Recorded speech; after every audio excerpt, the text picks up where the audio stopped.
అత్తవారలైన కాంతాదాసులే అన్నట్టుగా ఎంత పెద్ద పొలిటీషియన్ అయినా చివరికి కుటుంబం చుట్టూతానే తిరుగుతాడు అన్నటువంటి విషయం నితీష్ కుమార్ నిరూపించాడు. సుదీర్ఘకాలం పాటు సోషలిస్ట్ నాయకుడు ఆయన.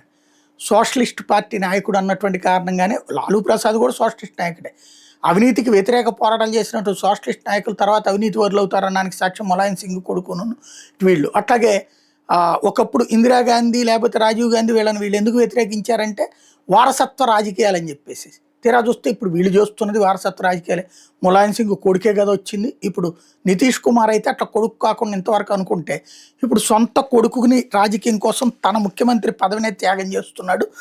నితీష్ కొడుకు నిశాంత్ వాస్తవంగా అయితే ఎలక్షన్స్ అప్పుడు తండ్రి కోసం నియోజకవర్గంలో తిరగడం తప్పించి పెద్దగా పనిచేసేవాడు కదా, పార్టీకి ఎప్పుడు కూడా హడావిడి లేదు. అందుకని ప్రశాంత్ కిషోర్ బీహార్లో నితీష్ వారసుడిగా ఉందామని నమ్ముకున్నాడు. తీరా చూస్తే ప్రశాంత్ కిషోర్ని కొద్ది రోజుల్లోనే తరిమేశాడు నితీష్ కుమార్.